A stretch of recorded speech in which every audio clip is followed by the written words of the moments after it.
नमस्ते। बात है सन 1947 की, जब भारत अंग्रेजों से आजाद होता है। उसी समय भारत और पाकिस्तान का बंटवारा भी होता है, लेकिन दोनों देशों के नेता जो हैं वो ये चाहते हैं कि ज्यादा से ज्यादा जो लैंड क्षेत्र है वो उनके देश के अंदर शामिल हो जाए। बंटवारे से पहले के भारत के पास जो द्वीप समूह थे उनके ऊपर किसी का भी ध्यान नहीं जाता है, लेकिन आजादी के बाद में दोनों ही देश उन द्वीपों के बारे में सोचते हैं। तो एक द्वीप है जिसका नाम था लक्षद्वीप है। वहां पर अधिकतर मुस्लिम आबादी होने के कारण पाकिस्तान सोचता है कि हम इस चीज का फायदा उठाकर इसको अपने पक्ष में ले लेते हैं, लेकिन हालांकि दोनों ही देशों के बीच बंटवारा न होने के कारण वहां पर किसी का भी कब्जा नहीं था। इसलिए जो वहां पर पहले पहुंचेगा उसी के कब्जे में वो द्वीप आ जाएगा। इसके लिए पाकिस्तान अपनी सेना वहां पर भेज देता है, लेकिन इस बात की भनक हमारे उस समय के गृह मंत्री सरदार वल्लभ भाई पटेल को लग जाती है। तो वो तुरंत से ही मुदालियर ब्रदर्स, जिनमें आरकोट रामास्वामी मुदालियर और आरकोट लक्ष्मी स्वामी मुदालियर को वहां पर सूचना पहुंचाते हैं, जो तमिलनाडु के थे, कि लक्षद्वीप पर पाकिस्तान अपना कब्जा जमाना चाह रहा है तथा हमारी सेना लेकर आप वहां पर जाइए और जितना जल्दी हो सकता है उतना जल्दी पाकिस्तान से पहले पहुंचकर वहां पर अपना झंडा भारत देश का लहरा दीजिए, जिससे अपने कब्जे में ये द्वीप आ जाए। मुदालियर ब्रदर्स तुरंत वहां से रवाना होते हैं तथा अपनी शिप लेकर वो लक्षद्वीप की तरफ निकल जाते हैं। उसी समय पाकिस्तान का शिप भी लक्षद्वीप के लिए जा रहा था। कहा जाता है कि पाकिस्तानी शिप से 30 मिनट पहले मुदालियर ब्रदर्स वहां पहुंच जाते हैं तथा अपना भारत का झंडा लहरा देते हैं, जिसको देखकर पाकिस्तानी शिप वापिस लौट जाता है तथा वह लक्षद्वीप जो द्वीप समूह है वो हमारे कब्जे में आ जाता है, यानी भारत के कब्जे में आ जाता है। इस द्वीप पर अगर दोनों देश ही कब्जा जमाना चाह रहे थे तो इसका मतलब ये द्वीप बहुत ज्यादा इंपोर्टेंट रहा होगा। तो इसके लिए हमें वर्तमान स्थिति से पहले ये जानना जरूरी है कि लक्षद्वीप का निर्माण कैसे हुआ, इसकी उत्पत्ति कैसे हुई। लगभग 140 मिलियन साल पहले की बात है, जब भारतीय जो प्लेट है वो अफ्रीका की प्लेट, अंटार्कटिका की प्लेट और ऑस्ट्रेलिया की प्लेटें मिलकर सुपर कॉन्टिनेंट गोंडवाना का भाग हुआ करता था। वहां पर कुछ हलचलों की वजह से इन प्लेटों के बीच में दरार आती है तथा ये टूट जाती है। तो वर्तमान जो भारतीय प्लेट है ये टूटने के बाद 33 सागर से होते हुए यूरेशियन प्लेट की तरफ बढ़ती है तथा ये यूरेशियन प्लेट से जाके टकरा जाती है, जिसके कारण वहां पर हिमालय का निर्माण होता है तथा वर्तमान जो भारत का भूभाग है वो यहीं से बनता है। तो अब ये जो 33 सागर से आई थी और हिंद महासागर के एरिया से ये इंडियन प्लेट आ रही थी, तो वहां पर छोटी मोटी ज्वालामुखियां थी।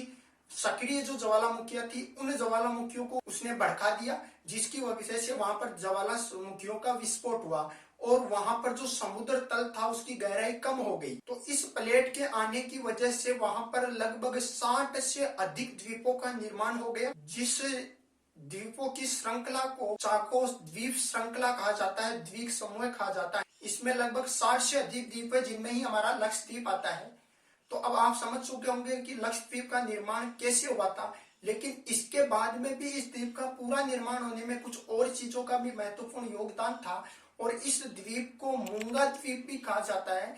तो मूंगा द्वीप क्या होता है उसको हम समझते हैं। मूंगा एक प्रकार का समुद्री जीव होता है जो वनस्पति जैसा काई जैसा दिखता है, लेकिन ये जहां पर पानी के तल समुद्र का जो तल होता है वो कम होता है, यानी पानी की गहराई कम होती है, वहां पर ये होता है। तो जब ज्वालामुखियां फटी थी, सक्रिय ज्वालामुखियां, तो वहां से समुद्र तल कम हो गया, जिसके कारण वहां पर मूंगा जीव का विकास होने लगा। जब ये मूंगा जीव बहुत बड़ी संख्या में वहां पर हो गया तो वहां की बालू वगैरह टकराने की वजह से वहां पर द्वीपों का चट्टानों का निर्माण होने लग गया। मूंगा जीव की वजह से मुख्यतः दो प्रकार की चट्टानों का निर्माण होता है। एक होती है जालदार चट्टान। इन चट्टानों में क्या होता है कि कई लाखों सालों तक वो मूंगा जीव वहां पर इकट्ठे होते रहते हैं, जिससे वो चट्टाने धीरे धीरे बालू वगैरह जमकर समुद्र तल से बाहर आ जाती है। और दूसरी जो चट्टाने होती है वो होती है एटोल चट्टाने। ये मूंगा जीव के कारण बनती है, लेकिन ये समुद्र के अंदर ही रह जाती है, पानी के अंदर रहती है, जो दिखने में बेहद खूबसूरत होती है तथा पर्यटन के लिए सबसे आकर्षण का केंद्र बनती है। इस कारण इन मूंगा द्वीपों के ऊपर भारी कंस्ट्रक्शन नहीं किया जा सकता है, जिससे क्योंकि इससे ये धस सकते हैं। अब हम लक्षद्वीप की वर्तमान स्थिति के बारे में अगर बात करें तो जब भारत ने इसके ऊपर कब्जा जमा लिया था तो उसके बाद 1956 में भारत ने इसके लगभग 35 से ज्यादा द्वीपों को मिलाकर एक केंद्र शासित प्रदेश बना दिया।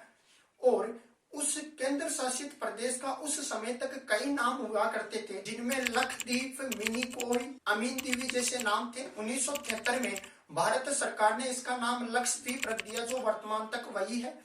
2011 की जनगणना की बात करें तो यहाँ पर लगभग 64,473 लोग निवास करते हैं, जिनमें से 96% जो यहाँ की आबादी है वो मुस्लिम आबादी है। यहाँ की साक्षरता दर की बात करें तो वो 91.82% है, यानी यहाँ की साक्षरता दर बहुत ही ज्यादा है। इस द्वीप का प्राचीन समय में भी बहुत महत्व रहा है, क्योंकि इस द्वीप के एक तरफ अफ्रीका, यूरोप जैसी कंट्रियों को जाने का जलमार्ग है, तो दूसरी तरफ बाकी एशिया वगैरह को जोड़ने का वहां जो मुख्य जलमार्ग है वो इधर से होकर ही निकलता है। जिस कारण प्राचीन समय में भी ये द्वीप बहुत उपयोगी रहा था तथा वर्तमान में भी उसकी उपयोगिता बहुत है। वर्तमान में भारतीय सरकार काफी प्रयत्न कर रही है, जिससे वो लक्षद्वीप के ऊपर बहुत बड़ा अमाउंट खर्च करके उसको एक पर्यटन के रूप में विकसित करना चाह रही है। अब लक्षद्वीप को पर्यटन के रूप में विकसित करने से सबसे ज्यादा जो नुकसान होना है वो हो रहा है मालदीव देश को, जिसके बारे में मैंने आपको पहले भी जानकारी दी थी। अगर किसी ने वो वीडियो नहीं देखा है तो आपको उसकी लिंक मिल जाएगी डिस्क्रिप्शन बॉक्स में, आप वहां जाकर देख सकते हैं। अब आपकी इस द्वीप के बारे में क्या राय है वो आप हमें जरूर कमेंट के माध्यम से बताइएगा। बाकी आपका कोई सुझाव होता है, आप कोई हमें जानकारी देना चाहते हैं तो कमेंट के माध्यम से जरूर बताइएगा। हम जल्द से जल्द आपकी जानकारी का रिप्लाई करेंगे। मिलते हैं नए वीडियो में, तब तक के लिए बने रहिए। जय हिंद, जय भारत।